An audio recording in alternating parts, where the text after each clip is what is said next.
Thank you Sirisha. వెలగపూడిలోని తాత్కాలిక సచివాలయం నుంచి ఆంధ్రప్రదేశ్ పాలన ఈ రోజు నుంచి అధికారికంగా ప్రారంభమైంది. దీంతో 33 డిపార్ట్మెంట్స్కి గాను 28 డిపార్ట్మెంట్ల ఉద్యోగులు రాకతో సచివాలయం అంతా కూడా సందడిగా నెలకొంది. పూర్తి స్థాయిలో అంటే రాష్ట్ర పాలన 2.5 ఏళ్లకే అంటే మన పాలన మన రాష్ట్రం మన పాలన అనే నినాదంతో ముఖ్యమంత్రి తాత్కాలిక సచివాలయాన్ని 7.5 నెలల్లోనే పూర్తి చేయడంతో ఈ రోజు అంతా కూడా ఈ సచివాలయ వాతావరణంలో ఉద్విగ్న వాతావరణం నెలకొనింది. ఎంతో సందడిగా ఉంది. ఎందుకంటే 60 ఏళ్ల బంధాన్ని అంటే హైదరాబాద్ తోటి ఉన్న బంధాన్ని సచివాలయ ఉద్యోగులు తెంపుకొని రావడం జరిగింది. అందరూ కూడా దాదాపుగా ఇప్పుడు ప్రస్తుతం ఇక్కడికి వచ్చిన వాళ్ళందరూ కూడా ఒక 20 సంవత్సరాల అనుబంధం హైదరాబాద్లోని సచివాలయంతో ఉంది. ఈ నేపథ్యంలో స్వరాష్ట్రం నుంచి పాలన అందించాలనే ఒకే ఒక లక్ష్యంతో ఉద్యోగులంతా కూడా ప్రభుత్వానికి సహకరించే దిశగా వచ్చారు. అదేవిధంగా ప్రభుత్వం కూడా పూర్తి స్థాయిలో ఉద్యోగులకు ఎటువంటి సమస్యలు రానికుండా అధునాతనమైన సాంకేతిక పరిజ్ఞానంతో పాటు ఇతర హంగులను కూడా సమకూర్చడం జరిగింది సచివాలయంలో. అంటే పాత సచివాలయంతో పోలిస్తే కొత్త సచివాలయం ఎంతో కొత్త టెక్నాలజీ తోటి రూపొందించడం జరిగింది. అయితే కొన్ని సమస్యలు ఉన్నప్పటికీ కూడా అవన్నీ కూడా సర్దుకొని పూర్తి స్థాయిలో విజయదశమి నుంచి కూడా పూర్తి స్థాయిలో అన్ని విభాగాలు కలిసికట్టుగా రాష్ట్ర పాలనను వెలగపూడి నుంచి అందించేందుకు సిద్ధమవుతున్నాయి. మనతో దీనిపైన మరింత సమాచారం చర్చించేందుకు ఉద్యోగ సంఘాల నేతలు ఉన్నారు. వాళ్ళని అడిగి మరింత వివరాలు తెలుసుకుందాం.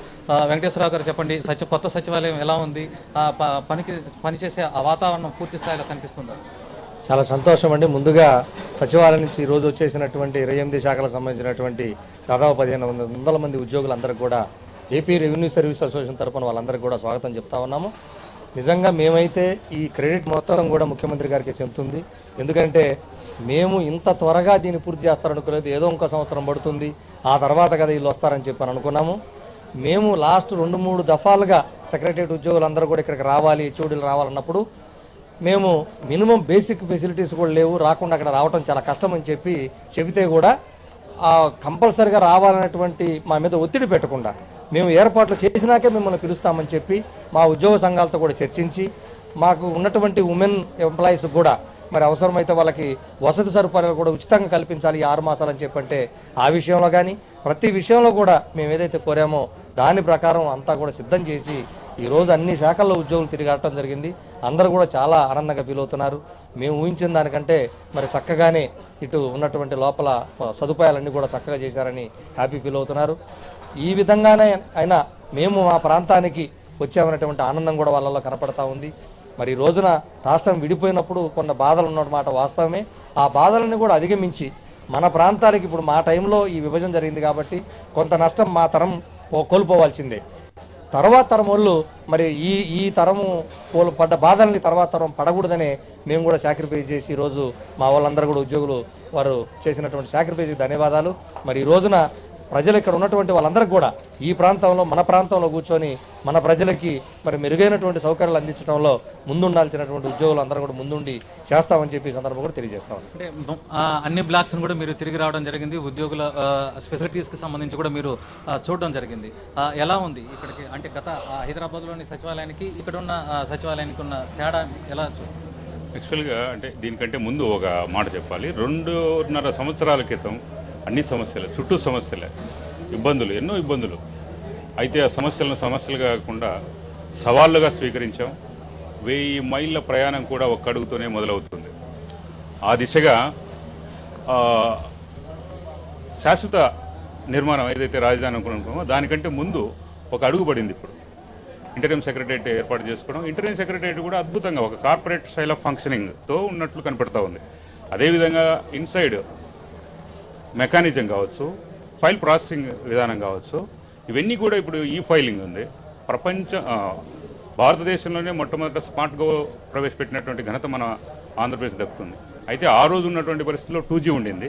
బట్ ఈ ఫైలింగ్ ప్రాసెస్లో ఆ సమస్య లేదు. 4G సిస్టమ్ వచ్చేసింది. అద్భుతంగా ఫైల్ టచ్ స్క్రీన్లో కూడా మనం అన్ని ఫైల్స్ ఇప్పుడు మీరు లోపల చూస్తే ఎక్కడ కూడా ఫిజికల్ ఫైల్ కనపడవు. పేపర్లెస్ గవర్నమెంట్ అద్భుతంగా పనిచేయబోయే రాష్ట్రంలో ఆంధ్రప్రదేశ్ చరిత్ర సృష్టించబోతుంది. డెఫినెట్గా ఉద్యోగ సంఘాలుగా ప్రభుత్వం తీసుకున్నటువంటి ఆ నిర్ణయానికి సంపూర్ణంగా మద్దతు ప్రకటించాం. ఈ రోజుకు అది ఒక కొలిక్కి చేరుకుంది. అయితే మేము హైదరాబాద్లో గత కొన్ని సంవత్సరాల తరబడి నేనైతే 14 సంవత్సరాలు కంప్లీట్ చేశాను. చాలామంది సీనియర్ ఉద్యోగులు ఉన్నారు. 20-25 సంవత్సరాలు 30 సంవత్సరాలు పనిచేసినటువంటి ఉద్యోగులు కూడా అక్కడ ఉన్నటువంటి మిత్రులు కావచ్చు, అక్కడ అది ఒక ఈజీగా ఒక కుటుంబం నుంచి ఒక వ్యక్తి లేదా ఒక కుటుంబం విడిపోయినప్పుడు ఉండేటువంటి ఒక ఆ భావోద్వేగపరమైనటువంటి భావం చాలామంది ఉద్యోగులు కనపడతాం. ఏదేమైనా కానీ విభజన అనేది మా మధ్య కొన్ని ఫిజికల్గా దూరం చేసి ఉండొచ్చు కావచ్చు, బట్ ఆ స్నేహం అలాగే కొనసాగుతుంది. రెండు తెలుగు రాష్ట్రాలు కూడా అభివృద్ధి పయంలో కొనసాగించడానికి ముందు ఉద్యోగ సంఘాలు, రెండు రాష్ట్రాల ఉద్యోగ సంఘాలు పనిచేస్తాయి. అదేవిధంగా ఆంధ్రప్రదేశ్ తీసుకున్నటువంటి కొన్ని నిర్ణయాలు ఏవైతే ఉన్నాయో, ఈ ఫైలింగ్ కావచ్చు, మనం నిర్దేశించుకున్నటువంటి కొన్ని లక్ష్యాలు ఉన్నాయి. ఈ సంవత్సరంలో ఇది సాధించాలి, ఆ టార్గెట్స్ ఏవైతే ఉన్నాయో వాటన్నింటిని అచీవ్ చేయడంలో ఉద్యోగులు, ఉద్యోగ సంఘాలు ప్రభుత్వం సహకరిస్తాయి. ఇప్పుడున్నటువంటి సెక్రటరియట్ ఇది కేవలం ఇంటర్వ్యూ సెక్రటరియటే. కొన్ని ఇబ్బందులు ఉన్నమాట వాస్తవం, ఇబ్బందులు లేవని చెప్పడం అనేది అది చాలా తప్పు.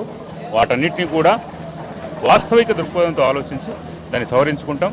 డెఫినెట్గా ముందు ఈ రాష్ట్ర అభివృద్ధిలో మా వంతు పాత్రగా, ముఖ్యంగా ఏపీ గెజిటెడ్ జేఏసీ తరఫున మేము ఖచ్చితంగా ప్రభుత్వంతో సహకరిస్తూ ప్రభుత్వ ఉద్యోగులకు ఉన్నటువంటి ఇక్కడ సచివాలయంలో కానీ బయట గెజిటెడ్ ఉద్యోగులకు ఉన్న సమస్యలు కానీ తీర్చడానికి ప్రతి సందర్భంలో కూడా పోరాటానికి కూడా సిద్ధంగా ఉంటాం. అంటే ప్రధానంగా మనం గమనిస్తే 2.5 ఏళ్లలోనే స్వరాష్ట్రంలో స్వపాలన మొదలుపెట్టాం. దాంట్లో మీరు భాగస్వాములై తాత్కాలిక సచివాలయం నుంచి విధులు నిర్వహిస్తున్నారు. ఎలా ఫీల్ అవుతుంది?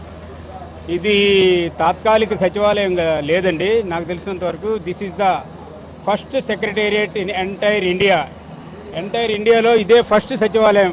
దీనికన్నా బాగుండే సచివాలయం ప్రజెంట్ అయితే కనిపించడం లేదు. ఇది తాత్కాలికం కాదు, బహుశా దీన్ని ఒక టూరిజం స్పాట్లాగా చేసినా చాలామంది జనాలు వచ్చే పరిస్థితి ఉంది.